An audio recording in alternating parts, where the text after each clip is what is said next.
and welcome to the 43rd episode of Total Pop Mode, your weekly gaming comedy podcast. My name is Will, and I also go by Hoodafunk, and I'm joined here by my good friend, co-host, and fellow gaming enthusiast, James, aka Mr. Bames. What's going on, you octagonally organised ocelots? Coming up this episode, we've got our weekly regular games catch-up, followed by all the latest news from the Summer Games Fest 2023, and we'll be rounding off the episode with Undertale Part 2, the finale. But before we get into all of that, let's crack on with the socials.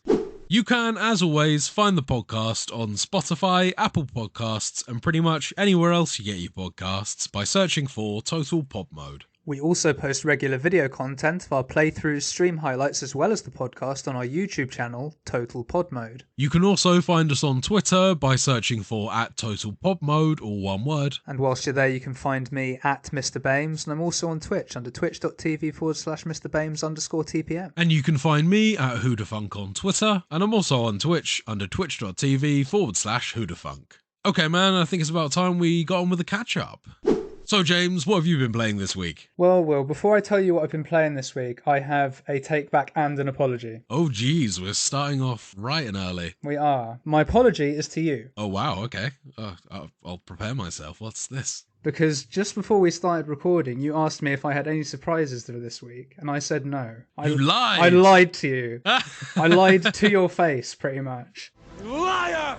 I did, in fact, pick up Diablo 4 this week. Ah, did you now? I did. Aha. Do you know, I thought that may be the case. I had a little sneaking suspicion. Very good, man. So my take back is, you may remember a few weeks ago I said that I thought that Diablo 4 was going to be shit, and I had no real reason why. I just had a feeling That's the take back. That's my take back from the hours I've put in this week. It is very, very good so far. Fantastic. Well, I'm pleased to reveal to you, I did also pick up Diablo 4 this week. So it sounds like our catch-up is going to be, on a shared game this time around. Absolutely. I did tell you earlier that I'd played a little bit of Skyrim and stuff, but that was really a cover. I have, but this is the most of what I've been playing. This is most of what I've been playing. Yeah, very non-specific on your Skyrim things. No. So how many hours have you put so far into Diablo? I don't know, because it's not on Steam, so it doesn't track it. It doesn't tell you, yeah. So I don't know. Probably 20 okay. hours, maybe? Yeah, that's a good amount of time. Yeah, probably a little more than I have. Have you spread it across many different characters, or have you stuck to one guy and progressed the campaign? It's kind of all on the same character, but not at the same time. I'm doing Sorcerer. Okay, I made like a really badass looking guy, and then got to about level 25 with him and decided I didn't like his name. Right, So deleted him, renamed him more appropriately. And start again. Do you know what? I have a similar story to that. It was obviously without such ramifications on playtime, but I literally did the very same thing. I created a character, immediately got past the first cutscene and was like, damn, I need to rename this guy. Exactly. I hope we don't find out that later down the line they're going to make that super easy to rename your character, but I couldn't find any way to do it in the game. No, exactly. So it had to be done. And it also gave me an opportunity. I knew a bit more of the game there. I knew the Sorcerer a bit better. So I was actually able to sort of carry on and just sort of starting again. Not quite respec, because you can basically respec when you want anyway. But I sort of did it a bit better the second time around, if you like. Yeah. Always good to have that hindsight there. Yeah, exactly. You did mention there that you made a guy, and I just wanted to touch on this briefly, that there is actually a little bit more of a character creation suite than there is in Diablo 3 as well. A lot more. It's far from perfect, but it is a big step for the franchise in terms of the customization for the characters that you're able to do, and wholly appreciated by me. My guy really does feel like my guy now, exactly, rather than just like a person of 4 or 5 available characters. Exactly. I mean, as you say, it's not perfect, and I have been on this show on record saying that I dislike character creators where you just have set faces. But again, as you say, for Diablo, I don't recall ever having this sort of option before, ever. Don't think Diablo 3 had any sort of customization from what I remember. Diablo's 1 and 2 certainly didn't. Barely any. It was very, very basic. Nowhere near as... To say in-depth is obviously an over-exaggeration, but for this franchise, it really is the best it's ever been. Comfortably, and that actually leads very nicely onto another thing that I've really enjoyed about the new Diablo, which is the use of cutscenes. Yeah, the seamless transition between cutscenes is really cool. I really like that effect. Yeah, and also graphically, it looks really amazing. Like you get that cutscene right at the start where when you get poisoned and then you're just drinking with all those people and it's jokes. Yeah, It's yeah, yeah, like, yeah. The game has a good sense of humor in it. I'm right there with you in terms of the cutscenes and the graphics there. It is the yeah, best the game's looked. And it's less sort of colourful in a way when I would compare it to Diablo 3. But I think it's a bit more muted, although the definition of everything and some of the environments are fantastic. I'm walking around at the moment in some grasslands and it looks amazing. And when you go into some of the hellscapes and you see like the tentacles reaching over the ledges of the stages, it just looks so good. It's the best it's ever looked by a long shot. like some of the floors look like you're walking on almost like insect web sacks because you almost see it sinking as you walk across it. It's really cool. The other thing is the quality of life additions they've put in just makes so much difference. I mean, now you don't have to worry about pissing around with identification scrolls and town portal scrolls, but the mechanics for both those things are still in the game. It just does it. They automatically identify items as you pick them up now, which is really handy. It just saves Yeah. an extra task whenever you go back to the Yeah. village. And the town scroll is just permanently bound to T. You don't actually have to pick up scrolls and stuff. It's similar on a controller as well. I think you Yeah. just press it down on the D-pad and you teleport. Exactly, yeah. Just makes life so much easier. And in terms of the character classes, so it sounds like you've gone for a sorcerer. I went for I started off actually as a druid character because I started playing this game through with Liam. Yeah. And one of them you transform into a werebear and you've got sort of like large sweeping attacks. The other one you transform into a werewolf. And I really like the fact that you can seamlessly transform between those two types in the middle of combat. Yeah. Have you seen that yourself in terms of the way it works? It's a very like smooth transition between whenever you start your attack, you'll immediately kind of teleport into it. And then after maybe a few seconds of not attacking anything, you go back into your human form. No, I've not seen the druid, but I've read a lot about it because I was sort of thinking about doing that. But I've seen the barbarian, which has a slightly similar mechanic, I think, where they can seamlessly transfer between 3 different weapon types or something. Yeah, you can use those stats to your advantage loads as well. It's really, really good. The barbarian is actually where I've been putting the weight of my gameplay into it, though. I've been starting a solo barbarian playthrough now. Oh, nice. Yeah. Both the runs I've done have been sorcerer so far. First one, a little bit of electricity, a little bit of frost. The second one, which I'm currently playing, pure frost. Nice. Is there like a hyper beam type move, or is that electricity only? I just remember the kind of electric blast that was in Diablo 3. That was always a big favorite of mine. Yeah, and mine too. No, I think that there's a fire beam, I think, as part of it. Well, But fire beam's still pretty cool. But there's a move called Ice Shards, which basically does the same thing. It's not Fine, constant, but fine. you have just fire away and it's just a big old beam of ice. And the good thing about this build is obviously you slow people down, you freeze people, it's really handy. But now that I'm getting a bit more powerful, I'm about level 32, somewhere around that ballpark. And I've now got basically my full arsenal or getting there. And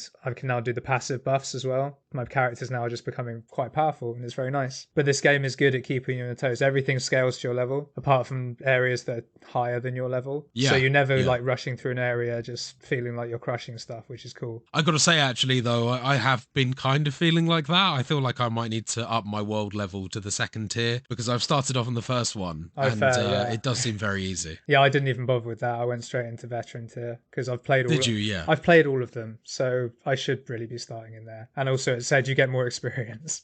So Yeah, absolutely. That is a big temptation there. Yeah. I suppose in my mind, because of the fact you can change your world tier at any time, I Yeah. was kind of thinking what's going to get me through the campaign the quickest so that I can actually get to end game and we can start getting into that sort of stuff, which is the thing I really want to get my teeth into. I've barely started the campaign. I've been doing side quests. There is a lot of side quests in this game, but they're Yeah. all pretty rewarding as well. They're quite easily dotted around some of the towns. Some of them are very simple to start with. I think one of them just involves you cheering to a Yeah. crowd of people. And there's another one where I think it might not be cheer again, but you do another emote to a sign, and that's just like All right, okay. that's your mission, and you get a chest for it. So there's cool stuff like that. Yeah, but then you've got missions where you have to go do it. Have you done a stronghold yet?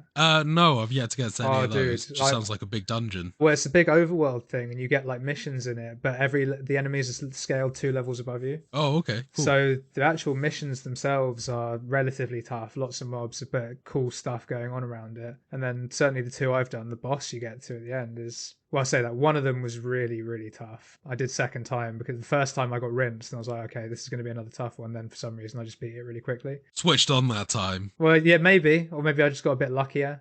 There's A lot of moving and firing stuff as a mage, sorcerer, sorry. I'm looking forward to checking out more of the classes as I play. I can definitely see myself starting more characters before I complete the game as the barbarian, because all of them seem equally fun in different ways depending on what you like. When I was playing with Liam, he was playing as the necromancer, and as long as you're down for that type of gameplay where you kind of are doing a hell of a lot of summons, really, then that's a fun play type as well. Although some of his offensive abilities are pretty cool. There's like a big scythe slash thing you can do that does a big AoE of damage. So Isn't there a blood spear thing as well? I didn't see that while I was playing. It was only briefly that I played with Liam, but yeah, no, as I say, I'm looking forward to probably starting one of each and just figuring out what they all do. Shouts to George. George is a necromancer as well in his solo He playthrough. is nice. But Nice. the thing that I reckon is going to, because I mean, now that you've got it, I'll probably end up picking up a character with you at some point. I'm going to do a different class for that one. I'm going to probably play with George at some point. If we decide to Different, start yeah. again, I'll do a different class for that one. So I reckon I'll get through them that way. I don't know if I'll play all 5, because what I don't want to do is start all 5 doing the same part of the game and then burn myself out. Yeah. Which Complete I've done in the chapter 1 past. 5 times and never complete the game. Exactly, yeah. I'd rather play with my sorcerer through as a solo character,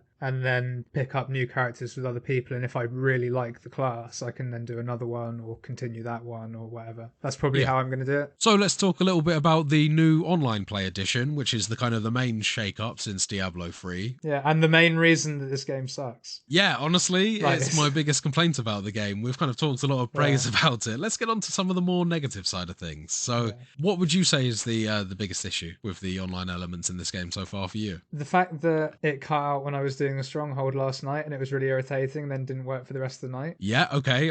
It sounds like we had the exact same issue. Was that yesterday evening? Yeah, about 20 past 10. Yep. Yeah. Yeah, so those server issues, they're not kidding, huh? If it was a single player game or just had a multiplayer option, I wouldn't have been dropped and I could have finished my stronghold. Yeah, exactly. That would have never been a problem. Exactly. Kicking you off's one thing. I then couldn't get back into my game. Whereas if it had a solo element, you could get kicked off the multiplayer by accident, but then be like, I can still just go play my solo bit. Yeah, being forced to actually fully put down the game for the night just because you can't play it in a game that is fully playable in single player mode is very annoying. That it is one of its biggest issues, absolutely. Yeah, and they did me dirty because they said like waiting in the queue less than 5 minutes or whatever. So I just left it on, went and did some shit, like, made a drink, whatever. Came back and it logged me in and it was like queuing and then just said, we can't log you in. There's a login error. Yeah. No, it did that to me twice before I gave up and I actually played some Warzone out of spite. So yes, that is one of the biggest issues. Also, as you mentioned there, the kind of the time to wait 5-6 minutes. It was kind of a new thing to me at all, starting your Diablo game, and it's pending you into a queue. It very much feels like an MMO now in that sense. Yeah. And along that similar vein, what you'll notice as you walk around towns once you've got through the prologue of the game is that there's actual other players wandering around the towns as well. Yeah, and that's when you can have a lag spike as well. Yeah, exactly that. Yeah. I feel like there's different fields where it connects you to the online session, and being in one of those towns or in the proximity of events, which we'll get onto in a second. But whenever it does that, it triggers you into an online session, and that's where the big lag spikes come in. So you'll be approaching a town or walking up to an event, and all of a sudden you'll zip back across the map. Oh, I've not had that. I've just had it slows right down. Like, I don't move or anything. I'm just stopped. Sometimes they get jumped maybe like 15 feet backwards to where I was standing before. Oh, wow. I've not had that at all. That's really bad. The worst one I had was I got stuck in place and an enemy could still hurt me. So I just saw my health going down and I'm like, I can't move. Yeah, it sounds like we're having different issues, but because of the same reasons. Yeah. So yeah, being forced to play an online mode, which occasionally lags and has issues like that whilst you're playing it, can be a bit of a bummer. But some of the new features that they've added, like the events, are actually a really cool side bonus to that. So I really like the little events that pop off nearby towns and settlements where various other people online can just jump into them. And they remind me of a little bit of the random events that would happen in Destiny. Whenever you were in a certain part of the map, you would have this timed event that would come in, and all of the players in that session could just kind of pile in together and fight the objective. Yeah. I mean, they're also present in Final Fantasy XIV online as well, was one of those sort of event type things where you could just pile in. It's just MMO shit. This is just Diablo's just an MMO now. They've worked loads of MMO stuff into there. Absolutely. No, I Yeah. think it straight up is. The fact there's a login queue, as you say, it is an MMO. There's no single player element. I guess the only thing to me that differentiates it from an MMO is the fact that it's not a consistent online connection. Like you'll see someone walk off and then they just disappear because Yeah. they've gone back into their session. But it is still a game that you're playing with a massive amount of people online. Yeah. Do you know what I mean? Like it ticks all the boxes apart from that, really. And often you could be forgiven for not even realizing that you weren't doing that, except for the fact that occasionally players will just disappear. But for the most part, when you're wandering around towns, it really does feel like you're playing something like World of Warcraft with much more simpler controls. To be fair, I played a lot of Elder Scrolls Online, and that is fully like integrated. Yeah, and you still yeah. don't see people in the wild all that much. Like if you're just getting on with what you're doing, you never see them anyway. So to me, it just feels exactly like an MMO, but just Diablo style. And that's not a bad thing. I'm kind of here for it. No, I like that element of it, absolutely. It's a very cool way to get a peek into what other people are doing with their characters as well when you get to see someone rocking a really cool item. It makes you jealous, makes you want it. It's cool. And the other thing that's quite interesting as well is, because you can do titles and stuff now, right? You can, yeah. I've seen a lot of people, like one of the ones I was thinking of doing was something like straight trash or like utter rubbish or something like that. And I saw a lot of people have done that. They've done like rubbish ones. Mine for ages was Little Imp, just because I thought it was funny. Now I'm Frost Nightmare because I'm edgy. Now that's edgy as I think I'm something like Lazy Lout. Yeah, Lazy Lout was one I was thinking of too. Yeah, something like that. Yeah. I don't know if it's lazy. And you earn these titles through doing various challenges that the game has running in the background, don't you? You kill a certain amount of enemies within a certain amount of time, or destroy various environmental objects, or level something up, upgrade a weapon, various things like that. Kill enemies using your abilities 500 times. Yeah, that type of stuff. So all in all, mate, good game. Really good game. Disappointed that I didn't have any faith, but pleased that I was proven wrong. It takes a big man to admit when they're wrong. I was wrong on this occasion. Okay, man, it's time to move on to the gaming news.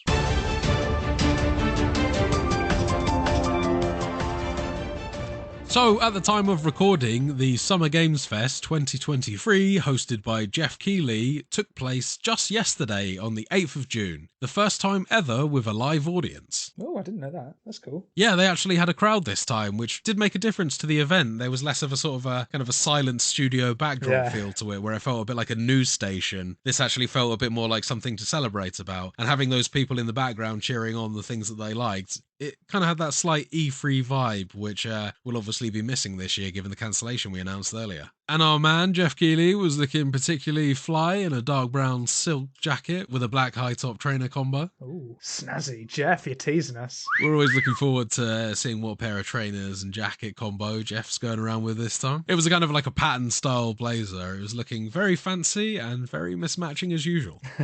Okay, man, so without further ado, I think it's time that we got onto some of the games that were covered over the Games Fest. So, starting off, we saw some introductory footage to Prince of Persia: The Lost Crown, coming out in January 18th, 2024. Didn't do much for me, this one. It's a step back to the side-scroller, which is, of course, the original format for the Prince of Persia games. Honestly, my main thing was, like you say, they've gone back a little bit. Because I really liked, and I am going back a bit admittedly, but I really liked Prince of Persia: Sands of Time on the PS2. Yeah. Really enjoyed that game being 3D. Yeah, those games worked well like that, and there have been some subsequent titles, even past that trilogy of games, that kind of lived up to that as well. Although not all of them have been absolute bangers, I've got to say, there were some particularly difficult to play ones over the years as well. So we'll move on quickly to Street Fighter 6 Cross Exo Primal, where we saw a ridiculous looking fight scene with Ryu fighting a Tyrannosaurus Rex. Yeah, it reminded me of Alex from Tekken. Well, oh yeah, it's like obviously it wasn't obviously minus the boxing gloves and about sort of like, a sixth of the size, but I see where you're going with it. Honestly, I was wondering just if we'll ever actually get to see more scenes like that. Capcom have been pretty famous for some of their more zany ideas in the past, often showcased in games like some of the more recent Dead Rising titles, and I'm always looking forward to see what they're going to bring out. I did not expect to see Ryu fighting a Tyrannosaurus Rex. That's for sure. Me neither, but they're crazy bastards. And it's a cool universe, Street Fighter. Having a lot of fun with it. So we'll move on to Witchfire, which I guess I've got listed here as Bulletstorm with demons. I think it was actually from some of the creators of Bulletstorm, and you'll see a lot of that reflected in the FPS style combat. They looked like there was a lot of zipping around and movement whilst shooting. Yeah, I mean, for me, this was a bit of they misdirected me a little bit. So they had that opening stuff where it was just sort of running through the scene, if you like, and it was like, oh, this looks like it's going to be some badass fucking demon, like Dark Souls-y type game. Then it was an FPS, and I was like, oh, that's a shame. Also looked very, very vertical slicey in terms of what we get to see. Oh, it's definitely a vertical slice. So, yeah, I think it's early days for that game. I'd like to see a lot more footage before I pay it much more mind than that. I was kind of, as you say, I was hoping for something a bit more unique. This looks very similar to Doom in a lot of ways. Yeah, with like a little bit of Van Helsing sprinkled in there as well. Yeah, right, yeah, with a bit more, yes, agreed, yeah, a bit more of that type flavour. We'll jump on next to Sonic Superstars, coming out in fall 2023. So they're actually, once again, very similar to Prince of Persia. They've ditched the 3D formula now, and they've gone all the way back to another 2D platformer style Sonic game, which honestly is the type of Sonic games that I grew up playing. It's the ones that I'm most familiar with. Yeah. And it's probably the Sonic game that I'm most likely to play, although I got to admit, I am still very unlikely to play this. But I was pleased to see that they're still keeping the 2D versions of that game strong, at least. Yes, in hypocritical fashion, I'm going to agree with you there. I don't dislike Sonic, but I was never a Sonic guy, so this did nothing for me. It certainly sort of twinged some of my nostalgia, beats there for sure. Always weird to see advertisements for, like, if you sign up early or pre-register or whatever, you get like a special Amy skin, because all of the characters are back in this game. It's Sonic, Tails, Knuckles, and Amy. And finding out that there's going to be skins for this game, it just seems a bit like, why? What is the point in these games? Hey, what if you want a blue Knuckles? You ever wanted a Sonic that looks kind of like Tails? Hey, skin for it. So we'll move on to Sandland, made by the creator of Dragon Ball, Akira Toriyama. It's a 3D and vehicle combat based exploration game, it looks like. Initially, I was thinking this was going to be a game that resembled something like Blue Dragon, or even maybe potentially Dragon Quest. But this looks like it's much more action oriented instead. You've got a range of vehicles that you can pilot, you've got tanks, you've got cars, you can also fight on the ground as well. Looks very interesting. Well, it's got pedigree being made by the guy that made Dragon Ball. What that has to do with vehicle combat, I don't know, but... I think that the art style looks very familiar. Oh, nice. So, following the disappointing release of the Lord of the Rings Gollum game, I was surprised to hear news of the Lord of the Rings Return to Moria, which appears to be a sort of a dwarven crafting survival game that's based in the mines of Moria. And they call it a mine. A mine!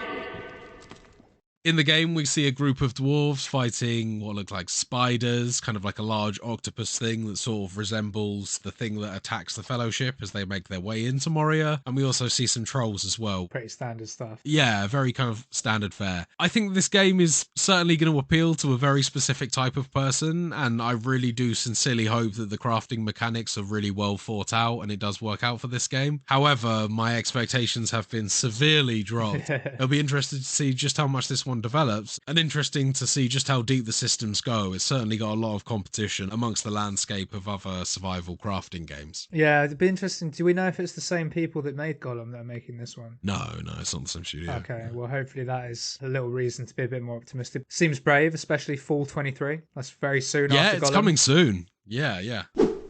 Some news that I'm a little excited about. There is a new map coming to Call of Duty Modern Warfare 2 by the name of Vondel. So the new map looks like an absolute playground of fun. It almost resembles like some sort of party city. There's loads of buildings around, but there's large chessboards with chess pieces, what looks like football pitches and things like that. All sorts of environments that look a little bit more zany than what we're used to seeing in Ashika Island or Al Mazrah. This one definitely looks like it's been put in for fun, and I can see that this one's going to be a popular favourite already. It looks like a very interesting map to explore. I mean, like, I'm looking forward to exploring various things like the aquarium and museums that this area includes as well. It looks like it's going to be an interesting place to walk around rather than just sort of various flats and buildings and banks and police stations and kind of usual city fare. This place looks a little bit more like a fairground. That could be really cool. So James, I think it's time that we moved on to some of the larger titles that I'll be looking forward to this year. Yeah, and some even into next year. One in particular of the next year ones I'm very excited about. It's one we've already spoken about on the show, but they've actually finally put a fucking date on it, which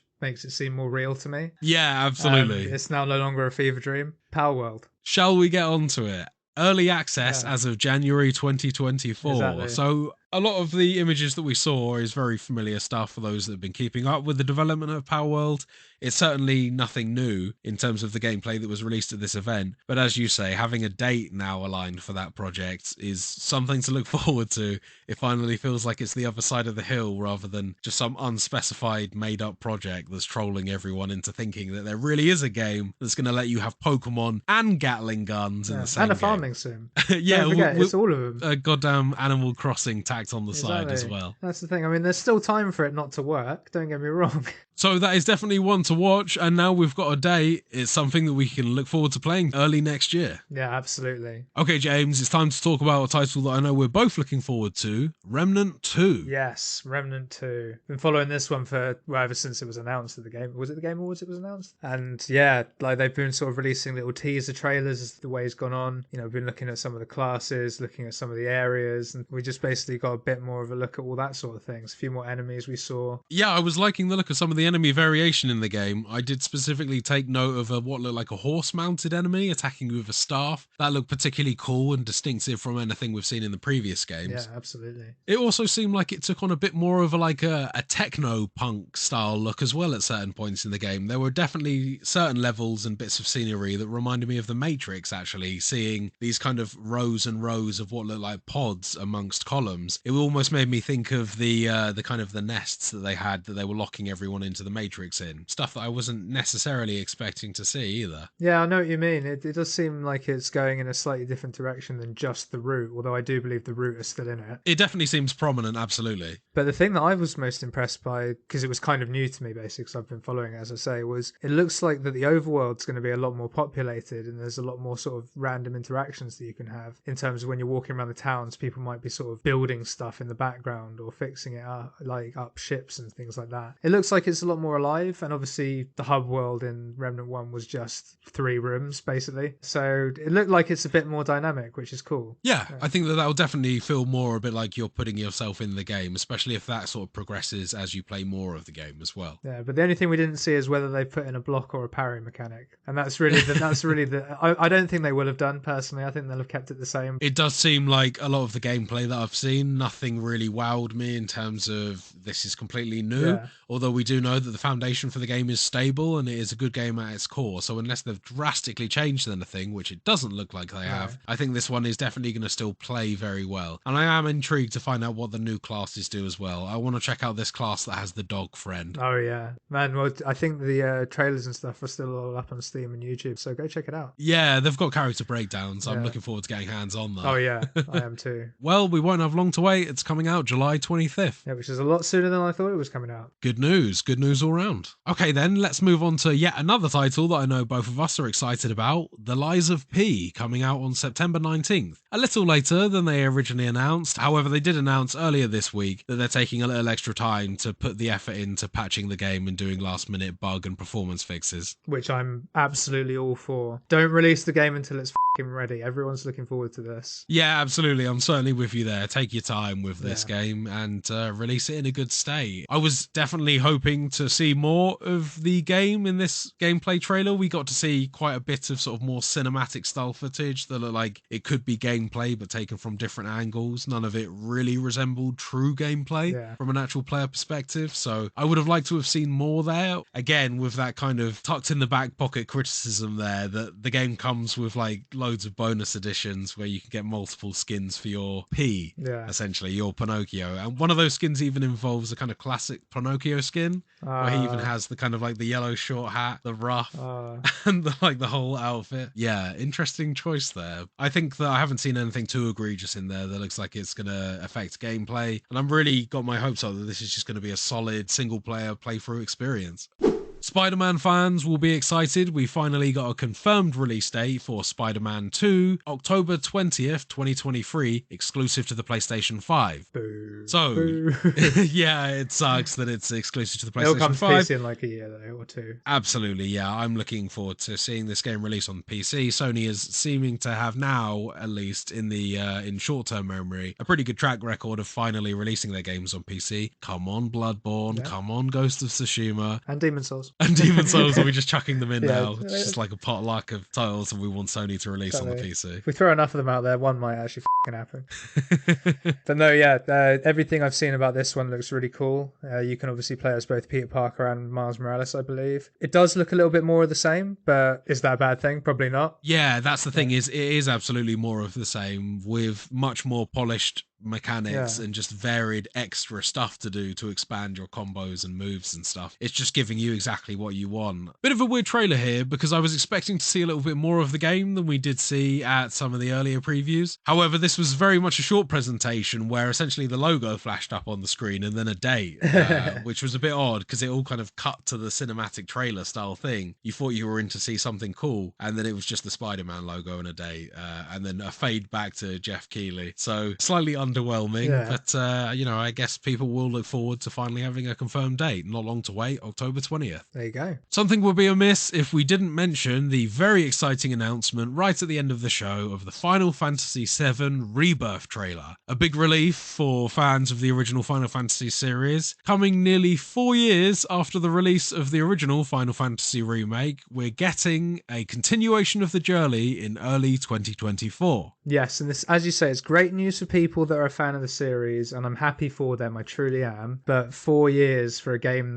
they've already split into 3, right? It's like, goddamn, you're really making the people wait. They really are. Yeah. They've expanded the games obviously a lot since, much more than games like Resident Evil 4 or something like that. But a lot of people would argue that that is mostly filler content anyway. Yeah. So, it's interesting to see how this one goes. What I'm mostly interested to know is, does this finish the game? I have a feeling that it doesn't. And if it doesn't, then I look forward to another 4 to 8 years' time when I have to download like 250 gigs of Final Fantasy VII to play the complete experience. Yeah, I don't think this will be, because didn't they said it's going to be a trilogy, right? In my mind, I'm wondering whether it is 3 or 4 parts. I believe the original game was 4 discs long, and seeing as they cut the Final Fantasy remake off at disc 1 of the PlayStation version, I was expecting them to follow suit with that, maybe they kind of cram the last 2 together. I don't know. I don't know. Apparently they made a botch of the pacing in the first game, so who f***ing knows what they're going to do with this second one. But if you're into it, I think this is a really cool announcement. Yeah, they just took their time getting around to it. Massively to their time, and it's still only early 2024. They haven't actually put a proper date on it, so could still be end of next year. We'll see. So we've got a few honourable or perhaps dishonourable mentions at the end of the show. There was a very weird scene where Nicolas Cage took to the stage to speak to Jeff Keighley about his appearance in Dead by Daylight coming July 25th. So this felt a little bit like, obviously not quite as out of place as seeing Al Pacino on last year. I look forward to watching some videos of what is actually going on this, because we know that Nick Cage is a big horror fan. He said that his reasoning for getting into this game was because he has a close family member who's a big fan of the series, and I guess he kind of got roped into it doing that. Why not? And he'll probably be really good in it. He's got that sort of recognizable voice as well. Have you ever been dragged to the sidewalk and beat until you pissed blood? Absolutely, So, yeah. It's probably a very good move, this. I'll be looking forward to seeing just how much content of Nicolas Cage you actually get for your bucks there, because when it actually cut to the gameplay footage, there was a lot of just Nicolas Cage running around and not saying anything. So, Yeah. I want to make sure that we've got some one-liners from him in there as well. Oh, surely.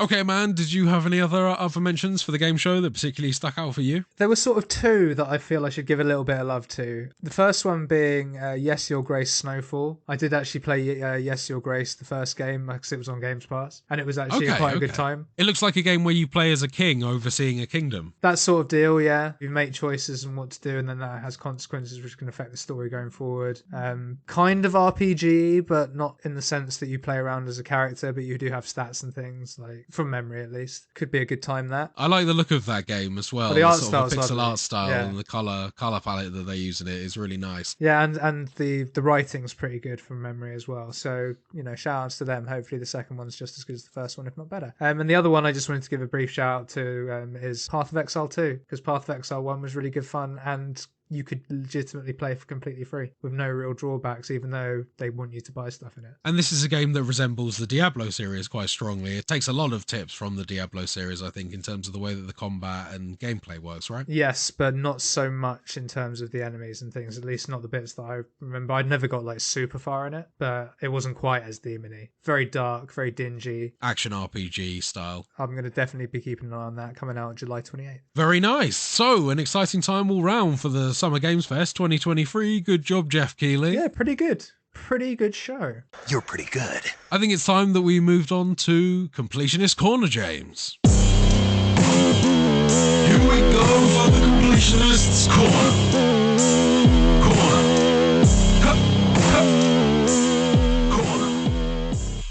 So we pick up the continuing story of Undertale this week, having beaten Undyne, the king's top royal guard, at the end of last episode. Dusting ourselves off, we head onwards to the next area, the Hotlands. On entering a lab, we are greeted by a monster called Dr. Alphys, who is the Monster King Asgore's royal scientist. Dr. Alphys seems a very nervous sort, and she definitely wasn't expecting to see us so soon. So soon, you say? Alphys has been watching our every move on a computer screen, and after doing so since the ruins, she is actually now rooting for us, despite my character's murder spree across the land so far.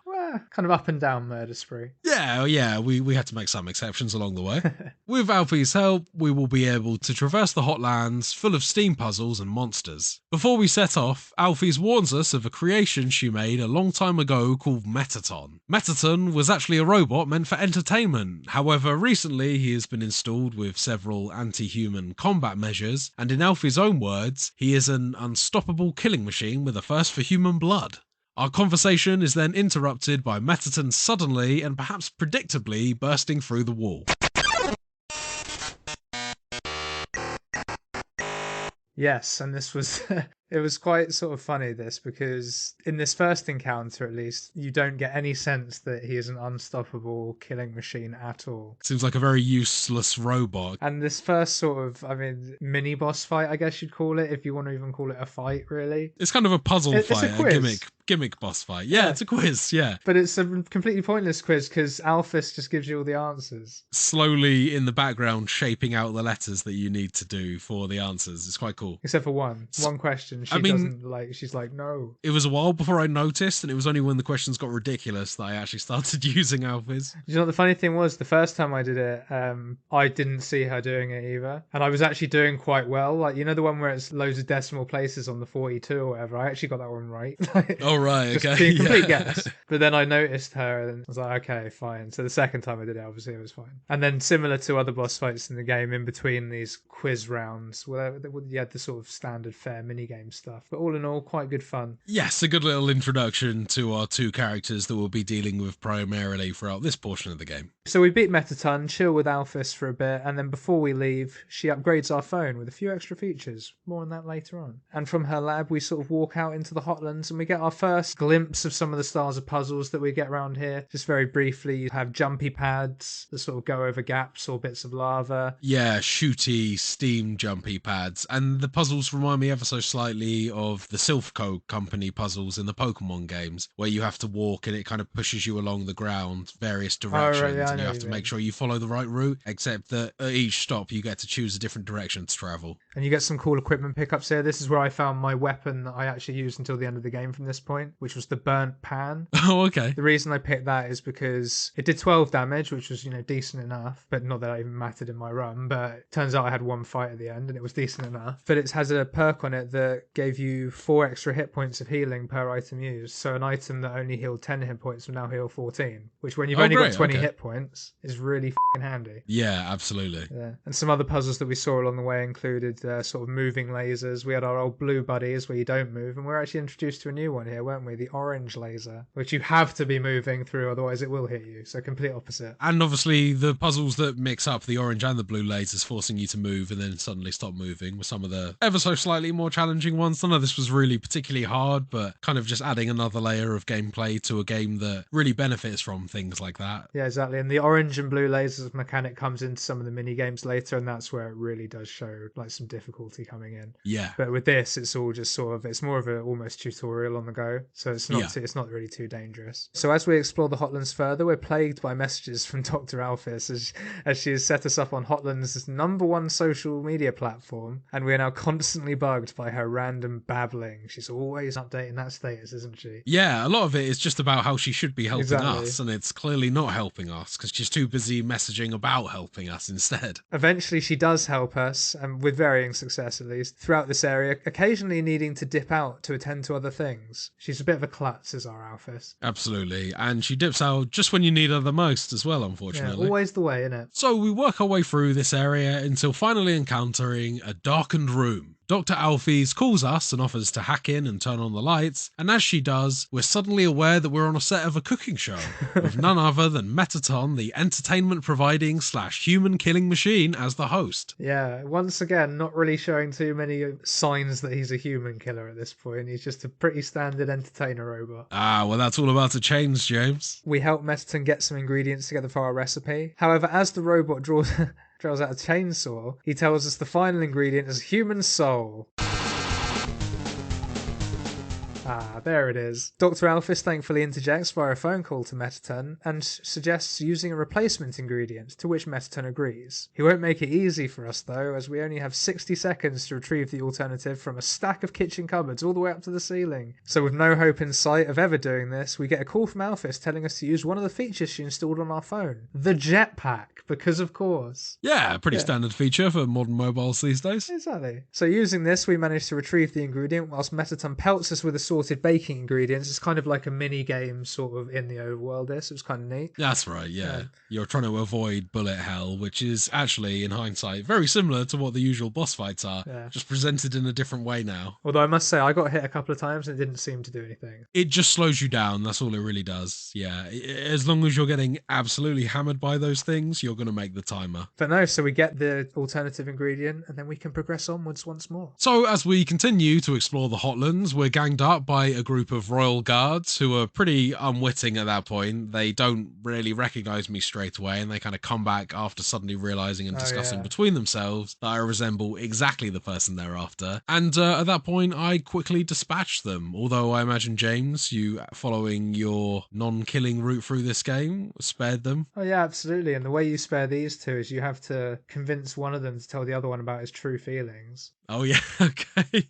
And they end up sort of having a bit of a moment. Or a broman. A broman, I like it. So, following our double murder spree, we then enter another darkened room, and Alphys helps us turn on the lights once again. This time, we're standing in what appears to be a news station set, with Metaton obviously, once again, as the host of the show. Yes, just as cheesy as ever, this one. So we're told of a breaking story where timed bombs have been set up in the next area, and our character needs to run around defusing the bombs before they explode. However, it was never going to be fair, was it? And predictably, we're unable to defuse all the bombs in time. And you get like 5 things, but then it's always the last one. But luckily, whilst Metaton has spent all his attention on monologuing, Dr. Alphys was on the case disarming the main bomb in the background. So having done all that, we work our way through some more steam and block moving puzzles before we finally enter the lair of Muffet, the spider boss of the game.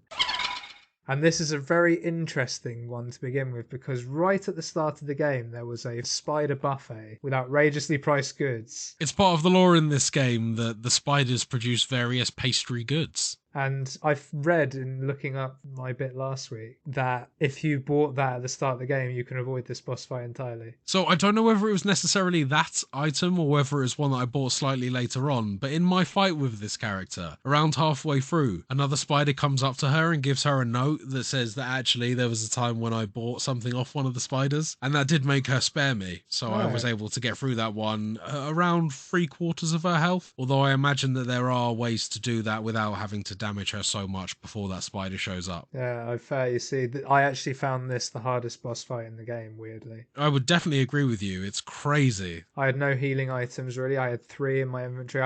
So in the end, I had to go backtrack right the way to the last shop and get some stuff. Yeah, I had to do the same. I struggled on this, not so much because it was hard at first, because at first it was relatively okay, but by the time you get to the end, there's so much stuff going on, and she turns your heart purple, which basically means you can only jump between 3 lines, so it becomes pretty much purely about avoiding, but then every 3 rounds or so, she has a pet that tries to eat you as well. That's right, and it becomes a game of trying to outrun the pet as it slowly swallows the stage. Yeah. You've got to keep pressing upwards to get away from it, whilst also avoiding the things that are on the lines that you're trying to move above. Because I think I had to do it 3 times. I had to get past the pet 3 times before she let me go. Because I didn't buy anything off her because I was saving all my money for health items and they were too expensive. And yeah, this took me ages, this one. I definitely died to this the most out of anything in the game. Shortly after defeating / being spared by Muffet, we leave the webbed lair and enter what looks like the outside of a theatre show. We continue on and find ourselves standing at the bottom of a balcony where Metaton appears in a Romeo and Juliet-esque scene, complete with an oddly ominous serenade about our impending doom.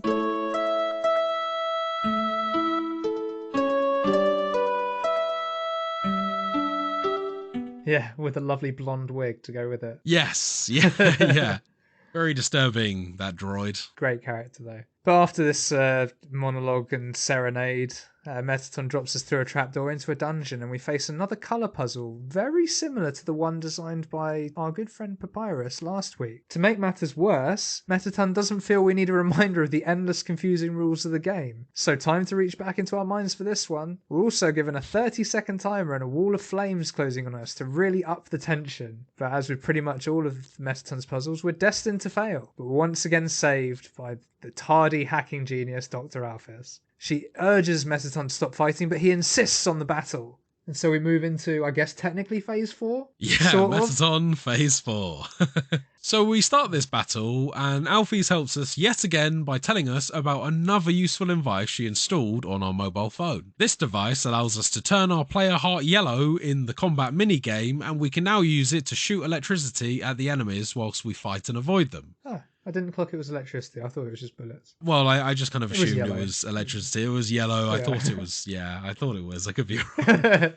So we use our newfound bullet / electricity powers to start shooting at Metaton, and after defeating him, we thank Alphys for her help. Alphys confesses she'd always thought she was a screw-up, but by allowing her to help us, she's gained some confidence and now feels better about herself. We take the next path and end up at a restaurant in the MTT resort, where Sans is standing outside. He asks us to join him for dinner, and after agreeing to this, he thanks us for treating him. Very assumptuous of him indeed, this was. Sans tells us a story from long ago about a strange door he found in the woods back in Snowdin, whilst looking out for humans. Whilst he was there, he came across the door that we actually entered through the ruins from Toriel's house back in the day, and he sort of heard a woman there, and got to know her a bit by trading knock-knock jokes through the door. They formed a bond, telling jokes for days and days, again and again. But one day, she appeared, seemingly more serious than usual. The woman asked Sans for a single favour, that if he ever sees a human come through the door, that he would look over and protect. Yeah. So at this point, I started to ask myself, is this woman Toriel? As James mentioned, it was the same door. So at this point, I think we can safely assume that that woman that he met was Toriel. Yes, and I did clock it was Toriel straight away, but it made me think of Toriel in even more of a funny light, because when you first meet Toriel, you don't expect her to be cracking knock-knock jokes and stuff. She doesn't seem Not like that necessarily, type. no. Good with children, but Yeah. not quite jokey in that way. No, so when this came into it, I was like, oh, hell yeah. So after our restaurant meal with Sans, we stock up on healing items and upgrade our equipment once more before heading through the resort and into the core. Dr. Alphys calls us to help us through, and as we enter, we see shadowed figures moving further into the building. Alphys doesn't recognise the shapes, and she says there's not supposed to be anyone there, actually. We fight / spare our way through a bunch of monsters and pass more laser traps in order to find a switch unlocking the exit. However, just before we make our way out, we're confronted for the 5th time by Metaton. Phase Yes, that's 5, right, baby. the 5th time. Yeah, and this one was an actual fight. No gimmick this time. Well, I mean, Well, there's sort of a gimmick initially- still. initially. Initially, yeah. Yeah.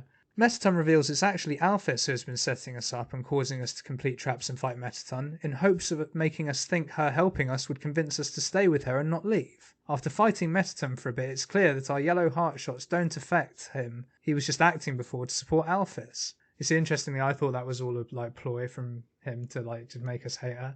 Oh, right, okay. He But- kept on calling it was acting. He's like, don't you recognise acting? After fruitlessly fighting for a while, Alphys calls us and tells us there's a switch on his back which we can press to deactivate him. Where was that advice before, Alphys? Jeez. Yeah, that would have been a lot handy a few boss fights ago. So they kept that one quiet when we were on a cooking show and we could have done it super easily. But armed with this important piece of information, we trick Metaton into turning around by telling him there's a mirror behind him. As his vanity causes him to turn in excitement, we flick the switch and defeat him. Or do we? Oh, yes.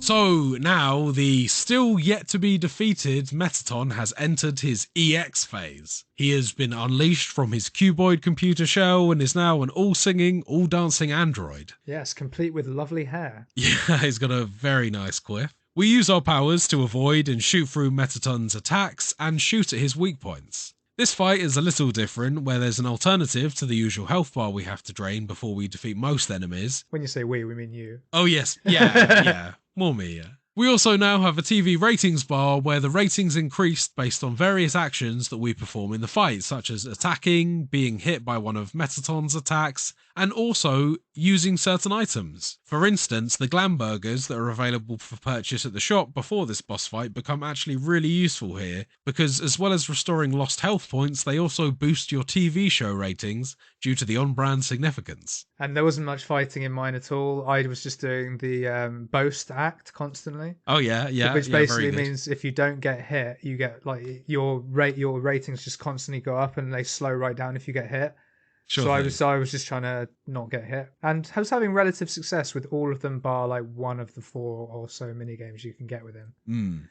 The easiest being the disco ball. Yes, agreed. Yeah, absolutely. You're just waiting for the one to come across, and if it's orange, you just got to turn it blue so you don't have to move. Exactly, yeah. So after defeating Metaton once and for all, we make our way to the elevator leading up to the king. Alphys appears worried for Metaton, but as it turns out, it's just his batteries that need replacing, so all good really. No harm done. So we leave, and Alphys follows us to the elevator to the king. On the way there, she tells us that she lied earlier and that a human soul isn't enough to break the barrier keeping the monsters underground. You also need a combined monster soul as well. If we want to go home, we'll need to kill King Asgore. We ride the elevator and follow the path through a cityscape, a very grayscale cityscape, where we end up in a place called New Home, which is just a mirror image of Toriel's house from the start of the game, just grey. In this place, we can find a lot of references to things we've encountered on our journey and a few more story beats if you go looking around. Just like nice little cutscenes you get, and basically all we do here is pick up 2 keys, go down into the basement. So as we explore this house, we get told a story by the monsters where a long time ago, a human child fell into the ruins and was injured. They called for help and were heard by the king's son, Asriel. Asriel brought the child back to the king's castle, and over time, the human child and Asriel became best of friends. The king and the queen treated the human child like their own, and the underground was full of hope. One day, the human child became very unwell, and the sick human had only one last request, to see the flowers of their village one last time, but the monsters were powerless to help being stuck underground. The next day, the human died, and Asriel, racked with grief, absorbed the human soul. He transformed into a being with incredible power, and with the human soul, he crossed the barrier and carried the human's body into the sunset back to the village of the humans. Asriel eventually reached the centre of the human village. There, he found a bed of golden flowers and carried the human onto it. Suddenly, screams rang out. The villagers saw Asriel holding the human's body and assumed that he had killed the child. The humans attacked Asriel with all they had, as he was struck by blow after blow. Asriel had the power to destroy them all, but he didn't fight them. Holding the human, Asriel smiled and just walked away. And just a little point here about this bed of golden flowers that Asriel placed us on. Keen-eyed people will actually remember that this was the bed of flowers that we woke up on at the very start of the game. And the one that we fell on when we went into the trash chute as well. So after being attacked, wounded, Asriel stumbled home to the underground. He entered the castle and collapsed and died, his dust spreading across the garden. The kingdom soon fell into despair, and the king and queen had lost 2 children in one night. The humans had once again taken everything from the monsters, and the king decided it was time to end their suffering from then on. Every human who falls into the cave from that point must die. With enough souls, the demons can shatter the barrier forever. As the story ends, we continue down a corridor and enter a very decorated hallway before bumping into a very familiar shadow. It looks like Sans. The figure greets us, goading that we finally made it. Our character is told that they will be judged based on our every action during the course of the game, for every EXP earned, every LV gained. Sans reveals to us at this point that EXP and LV are acronyms.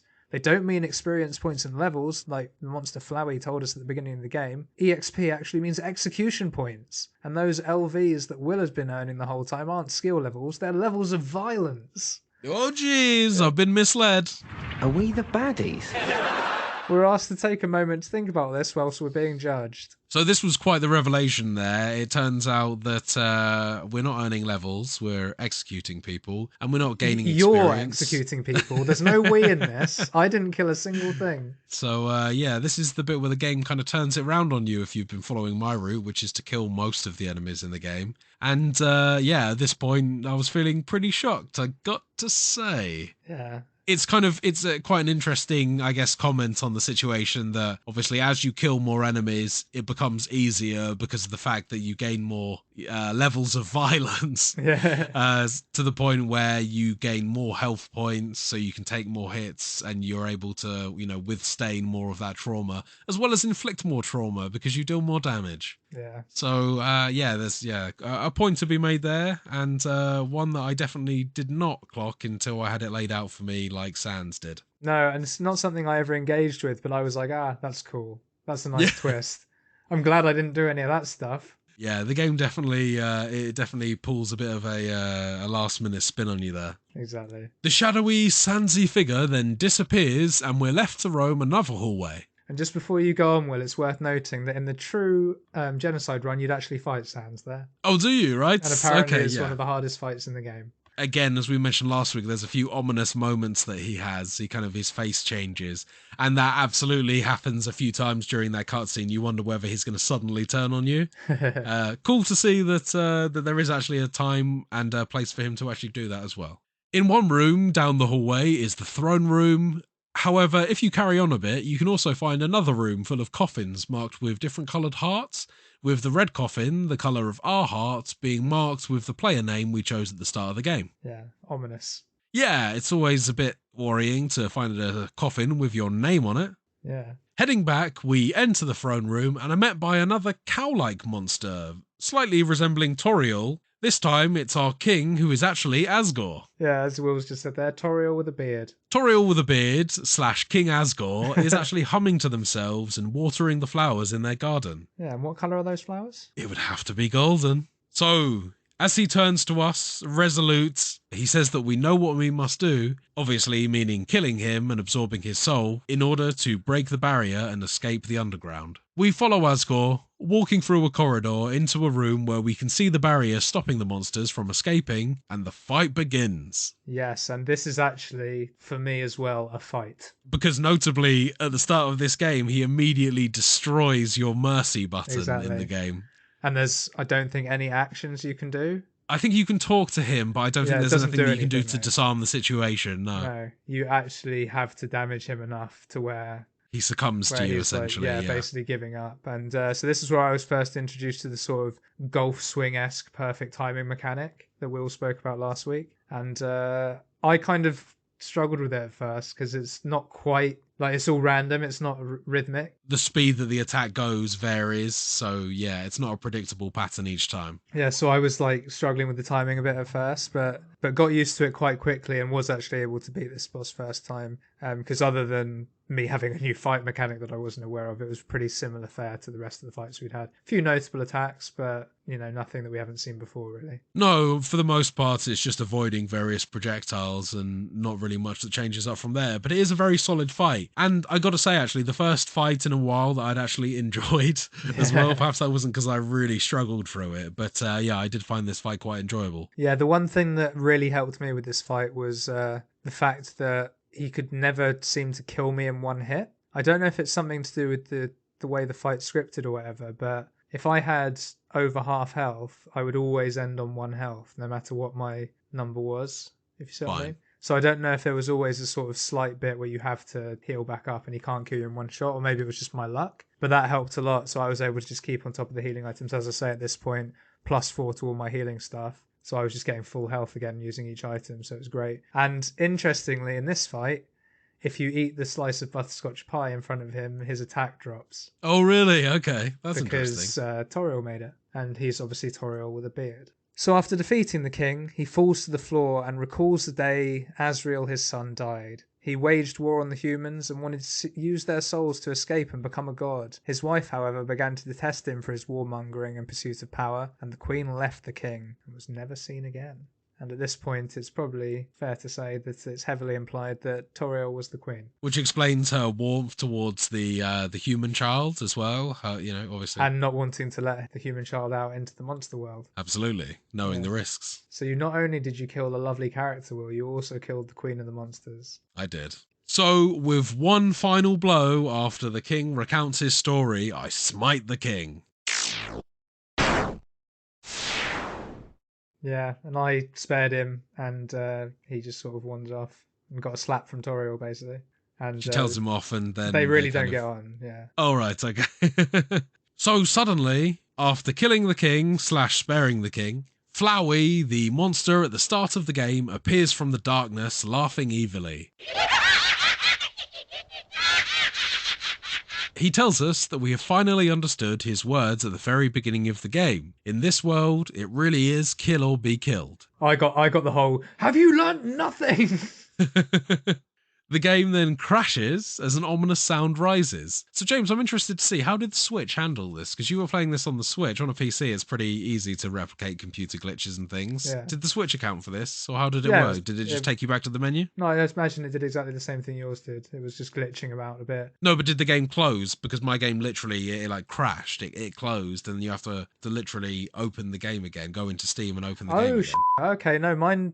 It crashed, but it just reset the game. So it didn't actually leave the game. Oh, I see what you mean. No, I was interested to see, because the game it's meant to start freaking you out at that point, almost like a creepypasta, like your game's haunted or something. So yeah, you get all sorts of weird computer glitches. Sounds like you had the same thing. I was just wondering how the Switch mitigated it. There's no way that Nintendo would let you intentionally crash a game on one of their consoles in the same way. Oh no, it just it fades to black and then it just goes back to the opening credits. And you have to go back to the menu. So on booting up the game again, it appears to glitch yet again, and eagle-eyed players will notice that the game window on PC has actually now changed to Flowey Tail instead of Undertale. And a lot of the text on the main menu screen now just appears glitched, reading Flowey or showing our LV / level of violence and playtime as 9999 recurring. So at this point, we can click continue on the menu screen, and our player enters a dark room with a single save point. On clicking the save point, Flowey bursts into view with a large howdy. We are once again terrorised by him, who tells us that we did well to kill the king and that he will soon become a god, as he now has 6 souls and he needs a 7th, our own soul, to become the god. Yeah, that's basically how it played out for me, but without the telling us about how we did well to kill the king bit. Right. He basically just called me out for being too nice, but then same thing happened. Fine, he wasn't praising your violent performance the whole time. No, he was just like, why are you such a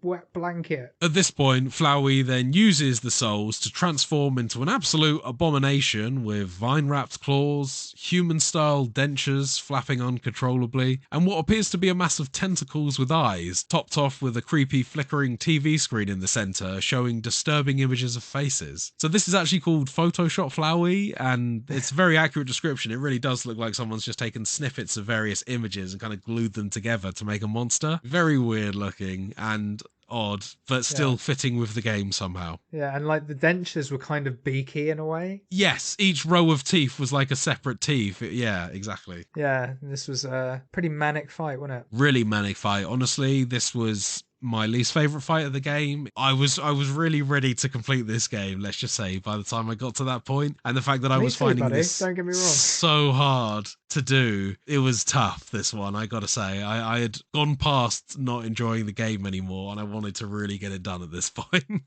And the fact that it was so challenging made it all the more worse.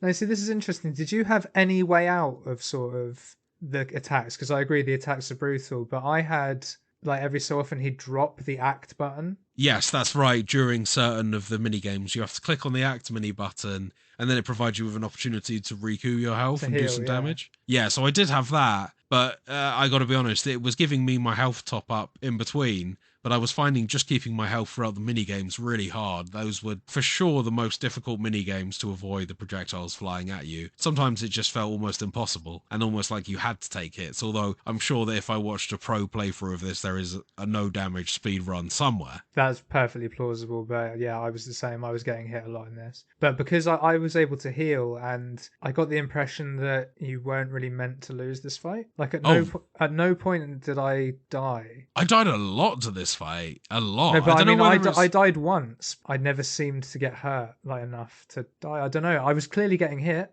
but I just, yeah. Fair enough. It was yeah, weird. I don't know whether there was some sort of modifier there based on how many enemies you've killed or what, but Yeah. or maybe you're just a super elite gamer at those old school dodging projectile puzzles. Maybe. You need to get back into Vampire Survivors, my friend. I think you've got a calling for something like that. Maybe, yeah. But an odd one this, because you didn't really have the same border. Like, previously we've been in basically a square to do our mini games. This was the whole screen. Like, it was That's a right, big yeah. fight. So this was, well, it sounds like for you a fairly smooth experience. For me, it was like a long, drawn-out experience over the course of multiple hours. Oh, really? Oh, damn. No, I did this, within 15, 20 minutes. Because it's a long fight, because there's 6 phases for each of the souls. Yeah. I'm really sorry to hear you struggled with it so much. I want to ask you, was it more brutal than my one was? But obviously you don't know what I did. Like, Yeah, I would need to try it. I guess the only way to answer is you to do a neutral run of this game. Although I've got to say, as much as I have enjoyed this game overall, I'm going to go ahead and do a little bit of an early game review here. I can't see myself going back and playing this game multiple times to get all the endings. I was very happy with my one playthrough, one and done. And I think that actually, ultimately, the game's kind of intended to be played that way. I don't think it wants you to do every single possible ending and 100% it. yeah, well, I mean, there's no achievements on the Switch, so I've no... It's a tough one. We'll get into it more at the end for me, because there's some stuff I want to say to that, but if saying so now will spoil later. So at this point, I'll start to wrap up my side of the story because I understand that James's goes on a little further than mine due to the nature of the different endings. So following the most difficult battle in the game for me, and after dying countless times again for me, eventually we turn the 6 souls against Flowey and defeat him. We have one last opportunity to spare Flowey before killing him for good, which I took the opportunity to do. And as we look back at him, he appears as just a regular flower as we walk through the exit and the game ends. Not for James though. No. James, tell me your alternative reality when you don't just go around murdering everyone. So, as I've sort of intimated at the start there, for the most part to this point, it's been pretty similar. I did have the big fight with Flowey. At the end, I just chose to spare him. And I believe it was at this point where I literally had to click spare about 20 times. Oh, right. So you can, because I clicked Yeah. spare quite a few times as well, and it felt like the game really doesn't want you to spare him. No, yeah, it was quite a while. But eventually you can get him spared. And I only persevered really, truly, because this game has thrown up so many opportunities. It was like, I can believe that they do this. Yeah, yeah, fair. A slight spoiler for the genocide ending is there is one point, if you want to start your game again, you have to wait on a black screen for 10 minutes, real time. Do you really? Wow.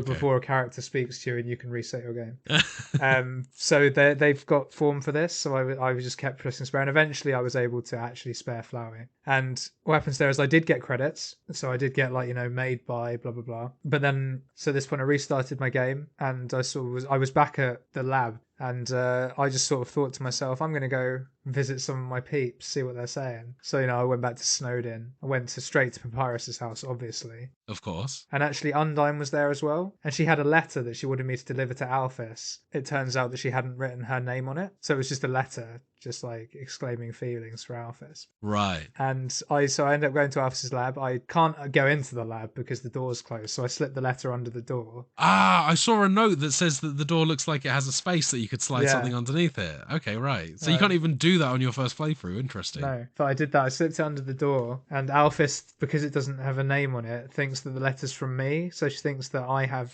feelings for her. And so long and short of it is I end up going on a date with Alphys, but she's really only doing it to sort of placate me, because obviously I'm a child. Right, yes. And yeah. and it's like the most awkward date ever, as you can probably imagine, because Alphys is quite awkward. And it ends up with us being back in the garbage place. Okay. And Undyne comes down looking for Alphys, and Alphys is like, I can't be seen on a date with you, because she has feelings for Undyne too. Yeah. So she hides behind a bin, and I have a little chat with Undyne and basically, say, oh yeah, she's back at her lab, just go check it out.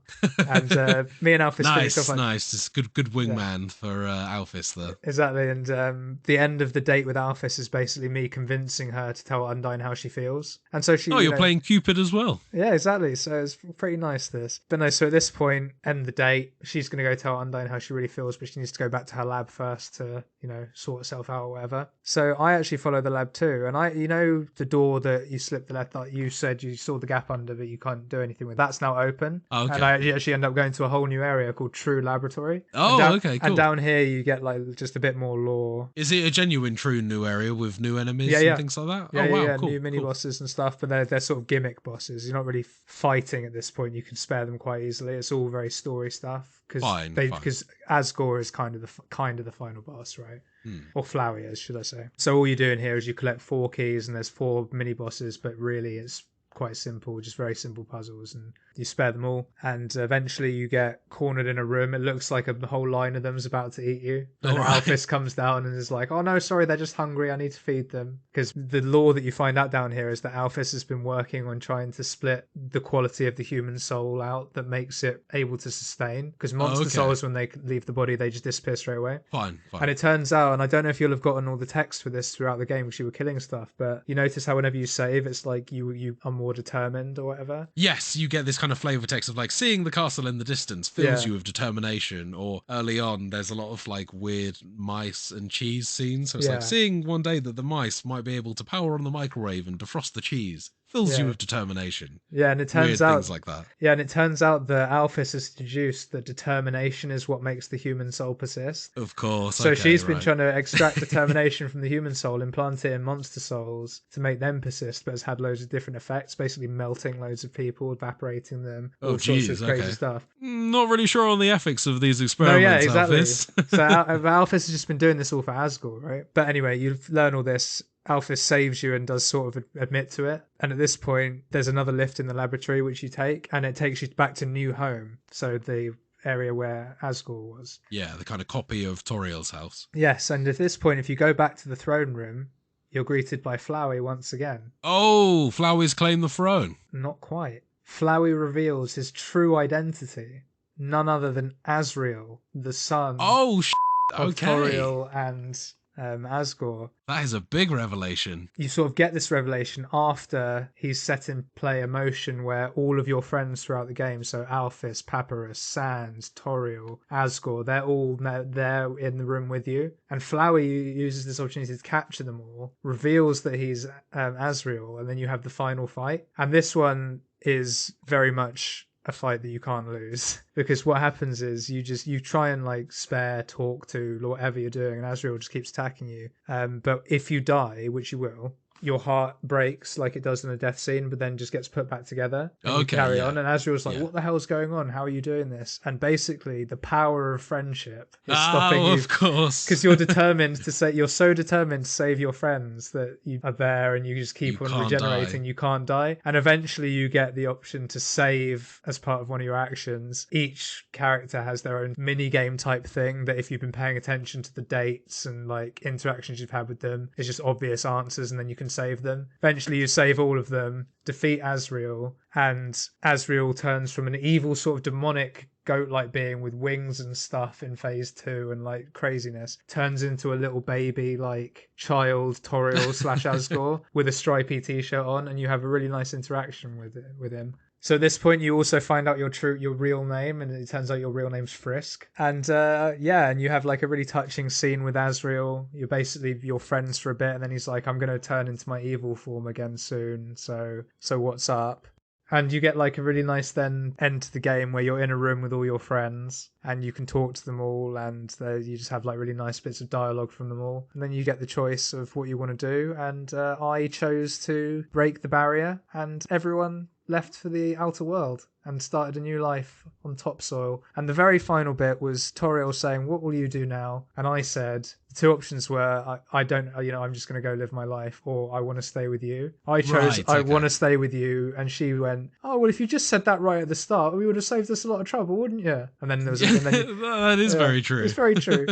And then we just held hands and walked off into the sunset. Lovely. Yeah, I know. I did not get such a nice, satisfying finale ending as you. No. So it was probably an extra half an hour, 40 minutes tacked on to the end of the game. But I got the impression through all of it that at no point was I meant to die. It was just very much a story, like nice ending. Yeah. And I believe that is the true canon ending of Undertale. I can believe it. Yeah, it sounds like the most satisfying ending. I've heard that the game is pretty punishing if you do actually go for the full genocide run. I heard that, the game does not reward you for that run whatsoever. So no, that's where you get that 10-minute screen. Well, man, that was quite a wild ride. Do you have any sort of takeaway thoughts from the game? Yeah, so really, I can sum the game up very nicely by saying that it starts off really slow, and I was very bored, I won't lie. I really didn't enjoy probably the first 2 hours of this game, 3 hours maybe. But the final 2-3 hours, the challenge just ramped up. The story became super amazing. The story was really what was keeping me going because it was quite good throughout. But it became so good at the end. Like that twist with Asriel and Flowey, didn't see that coming at all. So I ended up really enjoying the game. But as you've sort of intimated earlier, I'm very glad that I did the pacifist run because I don't think I'll play it again for quite some time, if at all. Yeah, it's a very taxing game mentally. It is a taxing game. It's definitely not an easy game. No, and, not at all. Yeah, especially with 20 health. Yeah. Yes, it takes a lot of getting good and a lot of patience in terms of that. And being that the combat is so simplistic, it's very easy to screw up and quite difficult to get very good at. So for me personally, I can't see myself picking this one up anytime soon again, although I would say my overall experience was good. Yeah, I would agree with that. I think overall I ended up coming away with a very good feeling about this game, but it was a very, very slow burn for me. Interestingly, I came from a different angle actually, where I was really enjoying engaging with the game, speaking to everyone, checking out all the items and walking around and exploring. For the first 2/3 of this game, it was only when the challenge of the combat started to get to a level that I started to really struggle that it started to put me off, because I was enjoying the storyline, I wanted to progress with it, and I wanted to find out the ending, but there were genuinely times in this where I was like, God damn, am I ever actually going to finish this game, or am I just going to have to like watch a YouTube ending?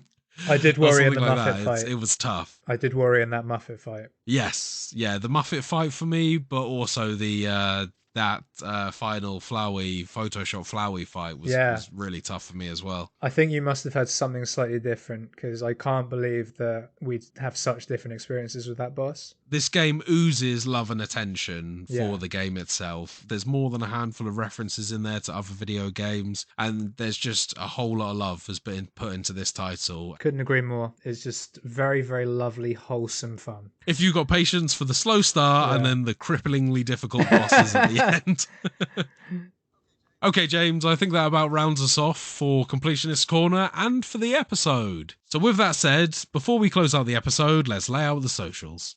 You can, as always, find the podcast on Spotify, Apple Podcasts, and pretty much anywhere else you get your podcasts by searching for Total Pod Mode. We also post regular video content of our playthroughs, stream highlights, as well as the podcast on our YouTube channel, Total Pod Mode. You can also find us on Twitter by searching for @TotalPodMode, all one word. And whilst you're there, you can find me at Mr. Bames, and I'm also on Twitch under twitch.tv/MrBames_TPM. And you can find me at Hoodafunk on Twitter, and I'm also on Twitch under twitch.tv/Hoodafunk. So with all that said, James, I want to give a very special thank you to our listeners. And I also wanted to say that we're really trying to grow our social media presence. So if you haven't already, don't forget to drop us a like and a subscribe on our videos, Twitter channels, and amongst other social media that we just listed. Yeah, we'd love to hear from you. Thanks again for all of your support, and we're really looking forward to hearing from you soon. I appreciate you. Take care, everyone. Thanks again, everyone.